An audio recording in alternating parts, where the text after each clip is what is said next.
चलिए स्टार्ट करते हैं अपन। Alcohol, phenol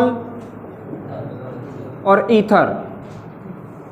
alcohol, phenol, ether का अपन पढ़ रहे हैं लेक्चर नंबर 3। ठीक है, पहले लेक्चर में हमने पढ़ लिया था डेफिनेशन और क्लासिफिकेशन, और दूसरे लेक्चर में हमने पढ़ा था नॉमेनक्लेचर,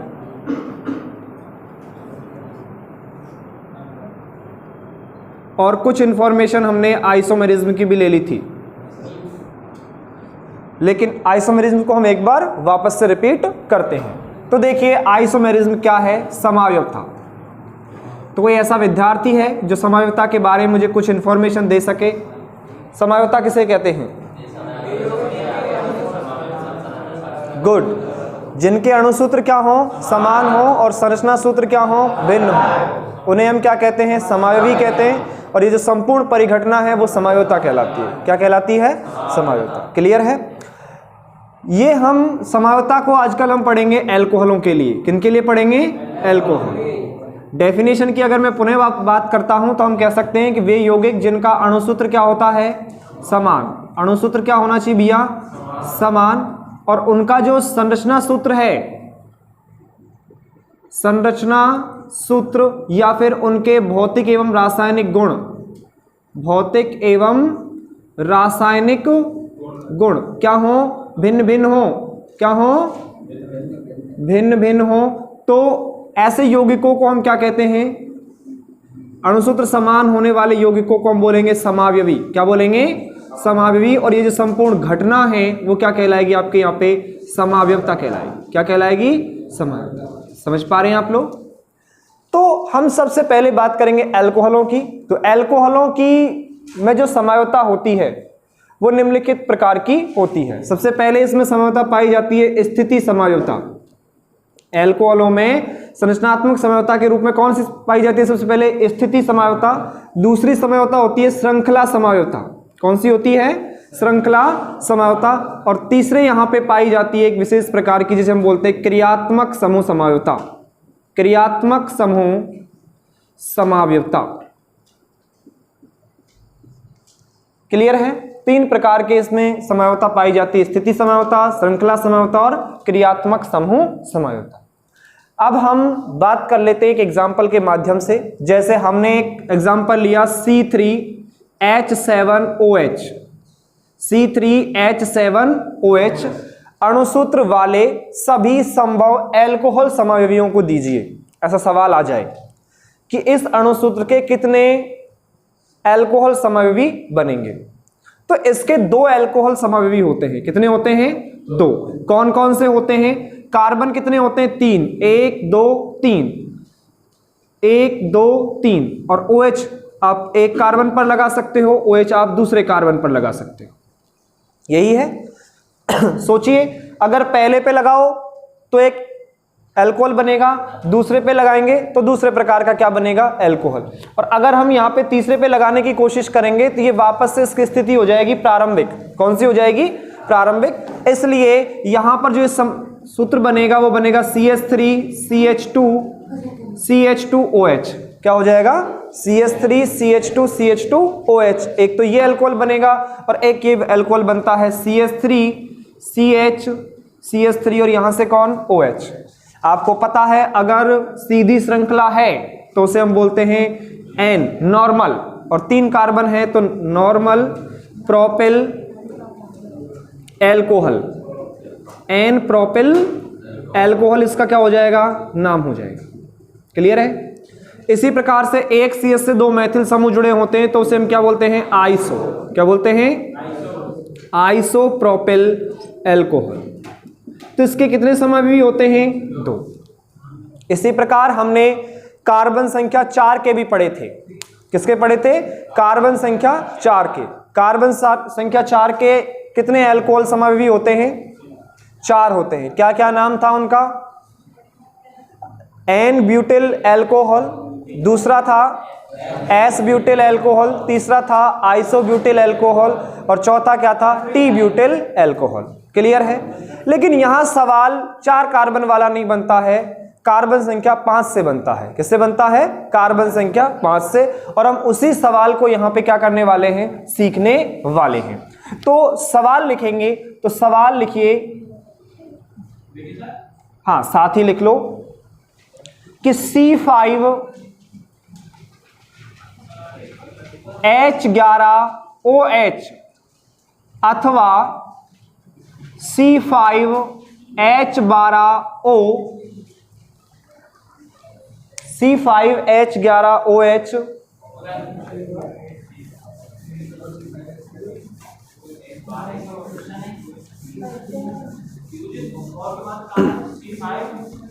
क्या दिखाई दे रहा है आपको यार? H12O लिखा हुआ है। ये H जो है वो हमने यही इंक्लूड कर दिया है, तो 11 की जगह क्या हो गया? 12। कितना हो गया? 12। तो C5H11OH अथवा C5H12O अणुसूत्र वाले सभी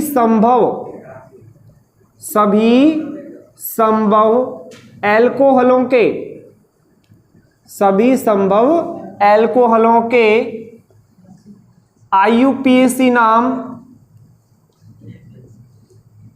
व प्राथमिक, द्वितीयक व तृतीयक एल्कोहलों को पहचानिए। तृतीयक एल्कोहलों की संख्या दीजिए, एल्कोहलों की संख्या दीजिए। देखिए क्या कहना चाह रहा है आपके यहां पे इस सवाल को देखिए कि C5H11OH या फिर C5H12O अणुसूत्र वाले सभी संभव एल्कोहलों के क्या देने हैं? IUPAC नाम। वे प्राथमिक, द्वितीयक व तृतीयक एल्कोहलों की क्या दीजिए? संख्या दीजिए। किसमें? ये भी बताना है कि इस जो समावी बन रहे हैं उसमें प्राथमिक एल्कोहल कितने हैं, द्वितीयक एल्कोहल कितने हैं और तृतीयक एल्कोहल कितने हैं। सबका यहां पे हम क्या करेंगे? सबकी संख्याओं के बारे में यहां पे सीखेंगे कि प्राथमिक कितने हैं, द्वितीयक कितने हैं और तृतीयक कितने हैं। देखो मैंने आपको बताया था कि 5 कार्बन का जो एल्केन होता है वो होता है C5H12। क्या होता है? C5H12, जिसको हम बोलते हैं पेंटेन। क्या बोलते हैं? पेंटेन। और इसमें से अगर एक हाइड्रोजन हटा दूं और एक क्या जोड़ दूं? OH, तो क्या बनेगा? एल्कोहल बनेगा। क्या बनेंगे? एल्कोहल। और एल्कोहल बनेगा, वो बनेगा पेंटिल एल्कोहल C5H11OH। और इसी को मैं ऐसे भी लिख सकता हूं C5H12O। लिख सकते हैं भाई। अरे हाइड्रोजन कितने हैं? 11 और 1 12, तो मैंने 12 लिख दिए हैं। एल्कोहल बने हैं। ये एल्कोहल जो हैं वो सभी क्या हैं? संभव एल्कोहल हैं जो इस सूत्र वाले हैं। अब इनकी संख्या कितनी होती है? तो मैंने जब एल्किल हैलाइडों में समझौता बताई थी तो वहां पे मैंने इनके बारे में जिक्र किया था। मैंने कहा था कि अगर 5 कार्बन का एल्केन है तो एल्किल हैलाइडों की संख्या वहां पे भी कितनी होती थी? 8 होती थी। कितनी होती थी? 8। हाइड्रोजन हटाया था और कौन जोड़ा था? हैलोजन। याद करिए क्या जोड़ा था? हाइड्रोजन हटा करके हैलोजन। तो एल्किल हैलाइड बने थे। यहां पे कौन बन रहे हैं? एल्कोहल। तो एल्कोहल बन रहे हैं, तो जिस प्रकार से एल्किल हैलाइड बने थे उसी प्रकार से क्या बनेंगे? एल्कोहल। और एल्कोहलों की संख्या भी कितनी होगी? 8 ही होगी। जैसे वहां पे कितने बने थे? 8 बने थे, तो यहां भी एल्कोहल कितने बनेंगे? 8 समावयवी बनेंगे। कितने बनेंगे? 8 समावयवी बनेंगे। ये बात आपको ध्यान रखनी है। क्लियर है? जब आपको पता है कि पेंटेन के कितने समावयवी होते हैं तो वहां पे कितने होते थे? 3। कितने होते थे? 3। मैं इन सबके क्या लिख रहा हूं? एल्कोहल के एल्किल समावयवियों को लिख रहा हूं। देखिए ये होते हैं CH3 CH2 CH2 CH2 CH2OH। ध्यान से देखिए और मैं आपसे जानना चाहता हूं कि आप इनके IUPAC नाम लिखिए। ठीक है? दूसरा क्या बन सकता है? ये बन सकता है CH3 CH2 CH2 CH2 CH और यहां पे क्या जोड़ देंगे हम? OH। 1 2 3 4 5 कार्बन का हो गया। 1 2 3 4 5 कार्बन का हो गया। तीसरा ये बन सकता है CH3 CH2 CH CH2 CH3 और यहां पे कौन? OH। ठीक है। उसके बाद यहां पे बन सकता है CH3 CH, CH3 CH2 CH2OH। एक ये बन सकता है CH3 CH CH, यहां पे CH3, यहां पे CH3 और यहां पे कौन OH। एक ये बन सकता है CH3 C CH3 OH CH2 CH3, और एक यहां पे बन सकता है CH3 C H CH2 OH CH2 CH3। उसके बाद आपके यहां पे एक ये बन सकता है CH3 C CH3 CH3 CH2 OH।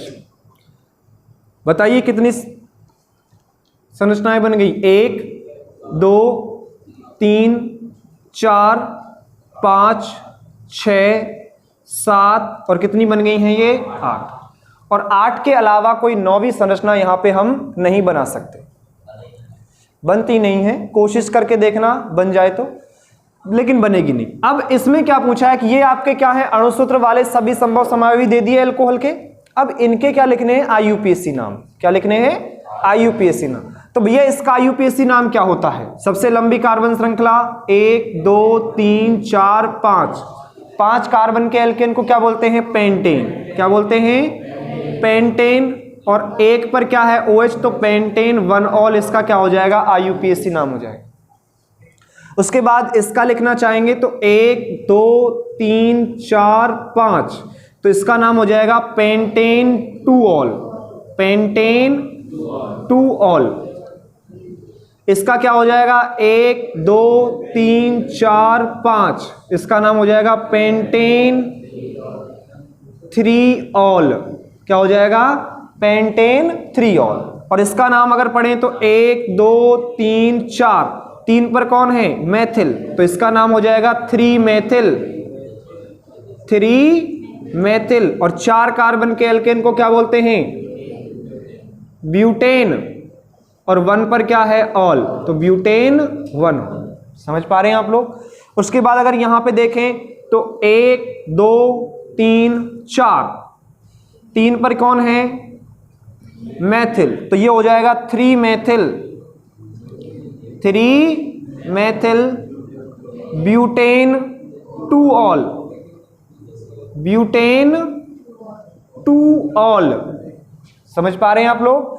उसके बाद इसका अगर नामकरण करेंगे तो सबसे लंबी कार्बन श्रृंखला ये बनेगी। अंकन करेंगे 1 2 3 4, 2 पर कौन है? मेथिल, तो 2 मेथिल।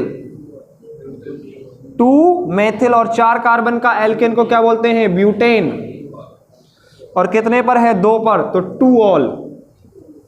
समझ पा रहे हैं आप लोग? ये इसका IUPAC नाम हो गया। इसका देखिए, इसका हो गया 1 2 3 4, 2 पर क्या है? मेथिल, तो इसका नाम हो जाएगा 2 मेथिल। 2 मेथिल। और 4 कार्बन के एल्केन को क्या बोलेंगे?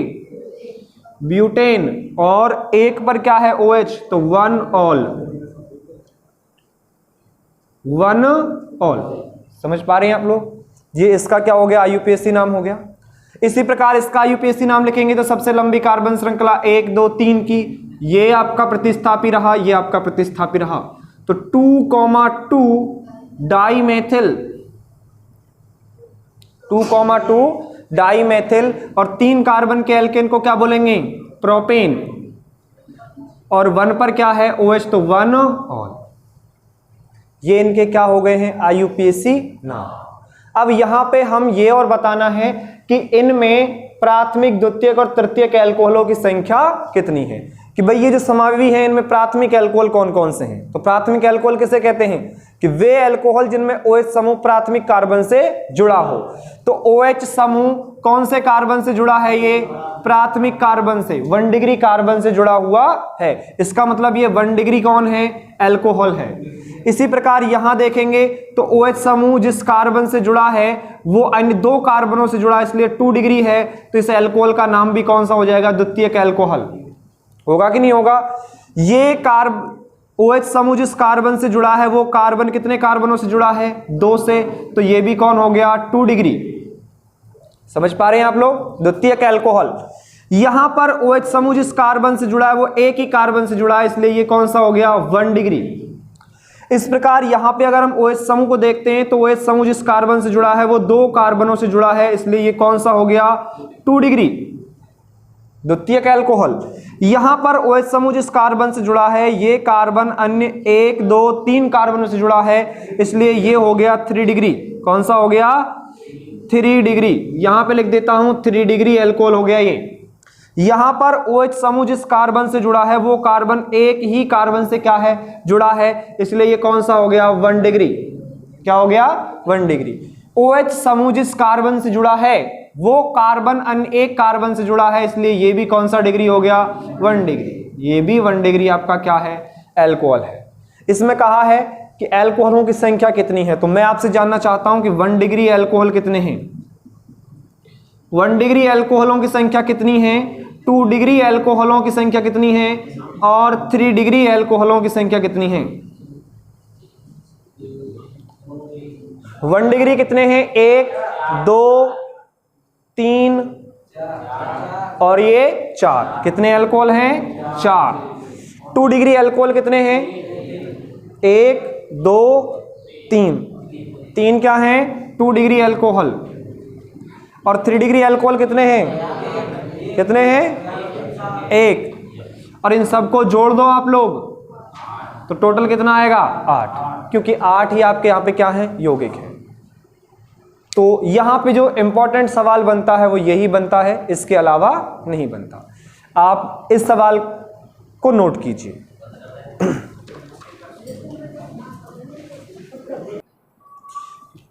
लिखिए क्रियात्मक समूह समायोता। देखो, वे यौगिक जिनके अणुसूत्र समान होते हैं, वे यौगिक जिनके अणुसूत्र समान होते हैं लेकिन क्रियात्मक समूह भिन्न भिन्न होते हैं। क्रियात्मक समूह भिन्न भिन्न होते हैं, क्रियात्मक समूह समावयवी कहलाते हैं।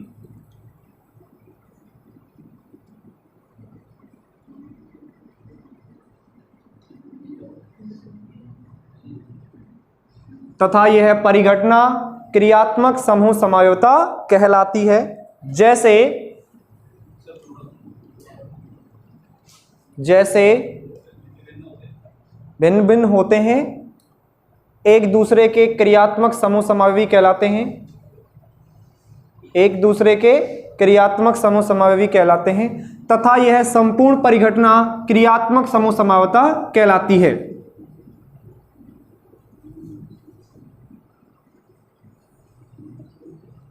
जैसे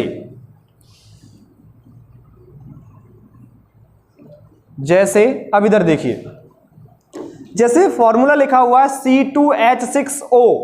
C2H6O इस अणुसूत्र वाले जो यौगिक होते हैं इनके 2 समावयवी होते हैं। कौन से?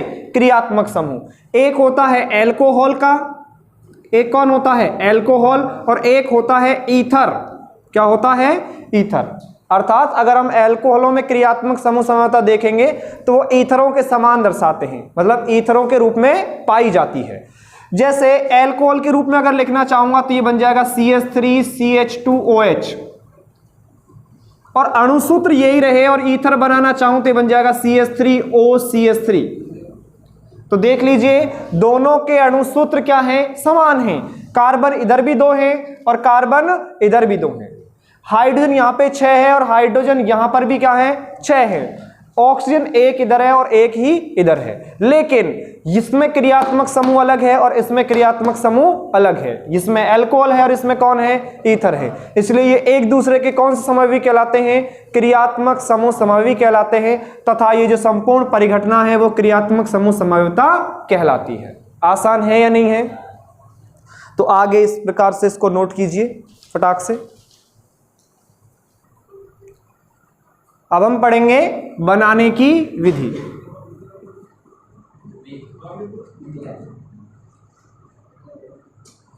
क्या पढ़ेंगे? बनाने की विधि, कि हम एल्कोहलों को किस प्रकार से बनाएंगे। तो यहाँ पे ये जो टॉपिक है वो है एल्कोहल बनाने की विधि। तो एल्कोहलों को हम किस किस प्रकार से बनाएंगे एक बार मैं आपको बता देता हूं, फिर आपको हम एक एक करके इनको बताएंगे। सबसे पहले हम बना सकते हैं एल्किल हैलाइडों से। किनसे बना सकते हैं? एल्किल हैलाइडों से।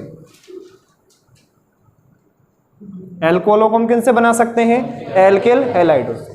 एल्कोहलों को हम बना सकते हैं एल्कीनों से। किससे बना सकते हैं? एल्कीनों से। और एल्कीनों से हम दो प्रकार से बना सकते हैं। कितने प्रकार से बना सकते हैं? दो प्रकार। अगर हम एल्कीन पर जल का योग करवा दें H2O के योग से, किसके योग से बना सकते हैं? H2O के योग से। और एक बार एल्कीनों के हाइड्रोबोरानन ऑक्सीकरण से, हाइड्रोबोरानन ऑक्सीकरण के द्वारा भी हम क्या बना सकते हैं? एल्कोहल बना सकते हैं। ठीक है। उसके बाद हम एल्कोहल बना सकते हैं एल्डिहाइड एवं कीटोनों के अपचयन से। एल्डिहाइड एवं कीटोन के अपचयन से। ठीक है। हम एल्कोहल बना सकते हैं कार्बोक्सिलिक अम्ल, कार्बोक्सिलिक अम्ल व अम्ल एस्टर के अपचयन से। अम्ल एस्टर के अपचयन से। किससे बना सकते हैं? कार्बोक्सिलिक अम्ल व अम्ल एस्टर के अपचयन से। हम एल्कोहल बना सकते हैं ग्रिग्नार अभिकर्मक से। किससे बना सकते हैं? ग्रिग्नार अभिकर्मक से। हम एल्कोहल बना सकते हैं, एक प्रक्रिया होती है किण्वन प्रक्रिया। किससे बना सकते हैं? किण्वन से। और हम एल्कोहल बना सकते हैं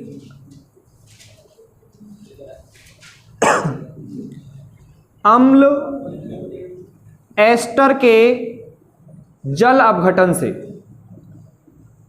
कैसे बना सकते हैं? अम्ल एस्टर के जल अपघटन से। तो कहने का मतलब है कि हम एल्कोहल बनाने की इतनी विधियों को पढ़ने वाले हैं। पहली क्या है? एल्किल हैलाइडों से। दूसरा क्या है? एल्कीनों से, और वो दो प्रकार से, H2O के योग से और हाइड्रोबोरानन ऑक्सीकरण से। तीसरी विधि है एल्डिहाइड कीटोन व एल्डिहाइड कीटोन के अपचयन से। और कार्बोक्सिलिक अम्ल व अम्ल एस्टर के अपचयन से बना सकते हैं, ग्रिग्नार अभिकर्मक से बना सकते हैं, किण्वन प्रक्रिया से बना सकते हैं, और अम्ल एस्टर के जल अपघटन से। अगर हम बनाने की विधियां पढ़ेंगे तो अगर ये आपसे आते हैं, इस प्रकार के पॉइंट आते हैं, तो अपन एक एक करके इन सबसे सीख लेंगे। तो सबसे पहले हम एल्किल हैलाइडों से सीखते हैं। किससे सीखते हैं? एल्किल हैलाइडों से। एल्किल हैलाइडों से। और अगर आपको थोड़ा सा फील आ रहा हो तो हम इसको पढ़ चुके हैं। कैसे पढ़ चुके हैं? आपने नाभिक स्नेही प्रतिस्थापन अभिक्रियाएं पढ़ी थी एल्किल हैलाइड की।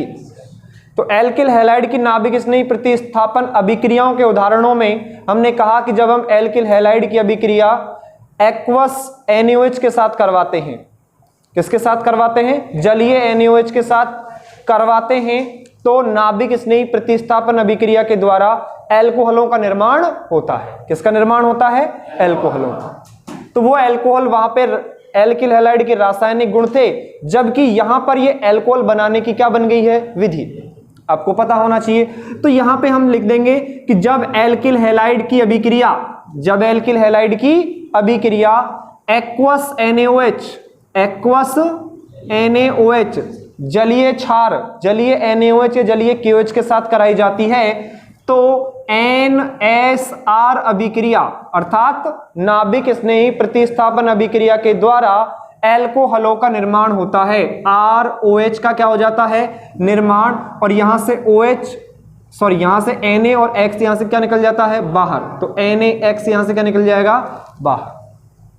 ये आपका एल्किल हैलाइड था। कौन था? Alkyl halide. और इससे क्या बन गया आपके यहाँ पे? एल्कोहल। क्या बन गया है? एल्कोहल। कैसे बना है वो भी आप लोग सीख लीजिए कि यहाँ पे क्या होता है। एल्किल हैलाइड जैसे मैंने लिख दिया CH3Cl, क्या ले लिया? CH3Cl, और इसकी अभिक्रिया मैंने करवा दी एक्वस NaOH के साथ। किसके साथ? एक्वस NaOH के साथ। आपको पता होना चाहिए कि जलीय NaOH में जो नाभिक स्नेही होता है वो होता है OH-। कौन होता है? OH-। यहां पर Cl- और ये C+ होता है, तो ये इस नाभिक स्नेही को यहां से अपने स्थान से क्या कर देता है? हटा देता है और खुद आकर के जुड़ जाता है। तो ये नाभिक स्नेही क्या हो गया? प्रतिस्थापित हो गया। इसीलिए इस अभिक्रिया को बोला जाता है नाभिक स्नेही प्रतिस्थापन अभिक्रिया। तो ये CH3OH और यहां पर Na+ बचा और उससे Cl- जुड़ गया, तो कौन बना? NaCl। कौन बन गया? NaCl। तो इस प्रकार से अभिक्रिया क्या हो जाती है? संपन्न हो जाती है। ये नेगेटिव और ये पॉजिटिव। यहां पे पॉजिटिव के साथ नेगेटिव को ले आओ और नेगेटिव के स्थान पे पॉजिटिव, दोनों को आपस में जोड़ दो। ये क्या होता है? नाभिक स्नेही प्रतिस्थापन अभिक्रिया। और इसके द्वारा हमें क्या प्राप्त हो जाता है? एल्कोहल प्राप्त हो जाता है। समझ पा रहे हैं आप लोग? उसके बाद दूसरी अभिक्रिया है। दूसरी अभिक्रिया क्या है? एल्कीनो से। किससे है? एल्कीनो से। तो एल्कीनो से हम पढ़ेंगे। तो एल्कीनो से हम कितने प्रकार से पढ़ सकते हैं? 2 प्रकार से। तो पहला क्या है? एल्कीनो पर जल के योग से। एल्कीनो पर जल के योग से। एल्कीनो पर जल के योग से। तो थोड़ा सा ध्यान से सुनेंगे इसको कि जब एल्कीन की अभिक्रिया किसके साथ? जल के साथ। जब एल्कीन की अभिक्रिया जल के साथ कराई जाती है, किसके साथ कराई जाती है? जल के साथ। अम्ल उत्प्रेरक की उपस्थिति में। किसकी उपस्थिति में? अम्ल उत्प्रेरक की उपस्थिति में। अम्ल उत्प्रेरक का मतलब होता है H+। जो H+ त्यागते होंगे वो सारे अम्लों की उपस्थिति में अभिक्रिया होती है। और अभिक्रिया होती है इलेक्ट्रॉन स्नेही प्रतिस्थापन अभिक्रिया, ESR। क्या होती है? ESR। इलेक्ट्रॉन स्नेही प्रतिस्थापन अभिक्रिया द्वारा किसका निर्माण होता है? एल्कोहल का निर्माण होता है। सॉरी, इलेक्ट्रॉन स्नेही योगात्मक अभिक्रिया, सॉरी, प्रतिस्थापन नहीं होता, याद रखेंगे, एडिशन होता है। क्या होता है? एडिशन। योगात्मक अभिक्रिया होती है, क्योंकि योगात्मक अभिक्रिया एल्कीन की अभिलाक्षणिक अभिक्रियाएं होती हैं। मैंने आपको पढ़ाया था कि एल्कीन की अभिलाक्षणिक अभिक्रियाएं क्या होती हैं? योगात्मक अभिक्रिया। तो यहां पे इलेक्ट्रॉन स्नेही योगात्मक अभिक्रिया होती है, जिसे हम क्या बोलते हैं? EAR। क्या बोलते हैं? EAR, electrophilic addition reaction. तो यहां पे क्या होता है? जल होता है। जल यहां पे आकर के H+, जल 2 रूपों में होता है, H+ और OH-। तो यहां से एक बंध टूटेगा तो एक तरफ H जुड़ जाएगा, एक तरफ कौन जुड़ जाएगा? OH। तो एक बंध टूटा तो 2 वैलेंसी फ्री हो जाएंगी। 2 क्या हो जाएंगी? वैलेंसी फ्री हो जाएंगी। और क्या बन जाएगा? यहां पे एक तरफ OH जुड़ जाएगा और एक तरफ कौन जुड़ जाएगा? H। और ये क्या है? एल्कोहल है। ये क्या है? एल्कोहल। अरे कौन है ये? एल्कोहल है ये आपके यहां पे। कौन है? एल्कोहल। और ये क्या है? एल्कीन। तो अगर हम यहां पे इसकी परिभाषा लिखना चाहें तो कैसे लिखेंगे? कि जब किसी एल्कीन की अभिक्रिया जल के साथ, किसके साथ? जल के साथ अम्ल उत्प्रेरक की उपस्थिति में कराई जाती है, तो इलेक्ट्रॉन स्नेही योगात्मक अभिक्रिया के द्वारा एल्कोहल का निर्माण होता है। किसका निर्माण होता है? एल्कोहल। किसका निर्माण हो रहा है? एल्कोहल। योगात्मक अभिक्रियाओं में जो जोड़ा गया पदार्थ है वो उसमें आकर के जुड़ जाता है, अर्थात जो भी पदार्थ हम काम में ले रहे हैं वो इसमें क्या हो जाता है? जुड़ जाता है। इसीलिए योगात्मक अभिक्रिया कहा जाता है। समझ पा रहे हैं आप लोग? एग्जाम्पल देखिए ध्यान से। जैसे मैंने लिखा हुआ है CH2 डबल बॉन्ड CH2। क्या लिखा है? CH2 double bond CH2। और इस पर मैंने इसकी अभिक्रिया किसके साथ करवा दी? जल के साथ, अम्ल उत्प्रेरक की उपस्थिति में। और यह अभिक्रिया होगी इलेक्ट्रोफिलिक एडिशन रिएक्शन, यही होगी। और क्या बन जाएगा? यहां से बंध टूटेगा तो CH2 single bond CH2, 2 valency free हो गई। एक तरफ क्या जोड़ दो? H2O का H जोड़ दो, एक तरफ क्या जोड़ दो? OH। तो ये H जुड़ गया और ये क्या जुड़ गया? OH। तो क्या मैं इसे ऐसे लिख सकता हूं? CH2 और H, CH3। अरे लिख सकता हूं ना। और CH2 के साथ कौन जुड़ा हुआ है? OH। तो CH3 CH2 OH, एल्कोहल बना कि नहीं बना? ये एथीन है। कौन है? एथीन, और इससे क्या बन गया, एथेनॉल। क्या बन गया, एथेनॉल। समझ पा रहे हैं आप लोग, क्लियर है। उसके बाद सुनिए आप लोग कि ये एल्कीन तो कैसी है, सममित एल्कीन है। कैसी एल्कीन है, सममित। अगर असममित एल्कीन हुई तो ये कैसे योग करेगा, तो आपने मार्कोनिकॉफ नियम पढ़ा है। मार्कोनिकॉफ नियम के अनुसार क्या होता है कि ध्रुवीय अणु का ऋणावेशित भाग, ध्रुवीय अणु का ऋणावेशित भाग उस द्विबंधित कार्बन से जुड़ता है जहां पर हाइड्रोजन की संख्या कम होती है। जहां पर हाइड्रोजन की संख्या क्या होती है, कम होती है। और हाइड्रोजन वहां जुड़ता है, या धनावेशित भाग वहां जुड़ता है जहां पर हाइड्रोजन की संख्या ज्यादा होती है। समझ पा रहे हैं आप लोग। चलिए उसका उदाहरण अपन देख लेते एक बार। इधर देखिए, तो असममित एल्कीन हुई, कौन हुई, असममित एल्कीन पर, किस पर भैया, असममित एल्कीन पर H2O का योग, H2O का योग मार्कोनिकॉफ नियम के अनुसार होता है। मार्कोनिकॉफ नियम के अनुसार होता है, अनुसार होता है। देखिए, तो आप लोगों को मैं ये नियम बता देता हूं कि कोई असममित एल्कीन ले ली मैंने ऐसे, RCH डबल बॉन्ड CH2, अरे यही तो है असममित एल्कीन, जिससे द्विबंधित कार्बन से भिन्न भिन्न प्रकार के क्या जुड़े हों, समूह जुड़े हों। इस पर हम क्या करवा रहे हैं, H2O का योग करवा रहे हैं। किसका योग करवा रहे हैं, H2O का योग अम्ल उत्प्रेरक की उपस्थिति में। किसकी उपस्थिति में, अम्ल उत्प्रेरक की उपस्थिति में। और ये अभिक्रिया होगी इलेक्ट्रोफिलिक एडिशन रिएक्शन, मतलब EAR, इलेक्ट्रॉन स्नेही योगात्मक अभिक्रिया। कैसे संपन्न होगी कि जो जल है एक ध्रुवीय अणु है जिसमें H+ और OH- आयन पाए जाते हैं। तो इसमें क्या होता है कि ध्रुवीय अणु का ऋणावेशित भाग वहां जुड़ता है जहां पर हाइड्रोजन की संख्या क्या होती है, कम, और धनावेशित भाग वहां जुड़ता है जहां पर हाइड्रोजन की संख्या क्या होती है, ज्यादा। तो बनेगा उत्पाद RCH, CH से कौन जुड़ जाएगा, OH, फिर क्या बना यहाँ पे CH2, और CH2 से आकर के कौन जुड़ गया, एक और H, तो CH2 के स्थान पे क्या हो जाएगा, CH3। तो ये आपका कौन बन गया है, अल्कोहल। क्या बन गया है, अल्कोहल। ये आपका कौन है, एल्कीन है। क्या है, एल्कीन। समझ पा रहे हैं, इतना तो आप लोगों से आता होगा। एग्जाम्पल अगर अपन यहां पे भी लेना चाहें एक, तो मैं ये ले सकता हूं CH3 CH double bond CH2, और इसकी अभिक्रिया किसके साथ करवा दूं मैं, जल के साथ, अर्थात जल के साथ योगात्मक अभिक्रिया करवा रहा हूं। तो अभिक्रिया कुछ इस प्रकार से संपन्न होगी। उत्पाद क्या बनेगा, यहां से OH- कहां जुड़ेगा, जहां पर हाइड्रोजन की संख्या क्या है, कम, और हाइड्रोजन कहां जुड़ेगा, जहां पर हाइड्रोजन की संख्या क्या है, ज्यादा, धनावेशित भाग। तो यहां पे OH- यहां पे जुड़ेगा, सॉरी यहां पे जुड़ेगा, तो बनेगा उत्पाद क्या, CH3 CH OH, और यहां कौन, CH3। नाम क्या हो जाएगा इसका, क्या हो जाएगा, प्रोपेन टूऑल। क्या हो जाएगा, प्रोपेन टूऑल। समझ पा रहे हैं आप लोग। इस प्रकार से हम अल्कोहल बनाने की विधि एल्किल हैलाइडों से पढ़ चुके हैं, एल्कीनों से, जल के योग से पढ़ चुके हैं। आगे पढ़ेंगे, आप इसको नोट करिए।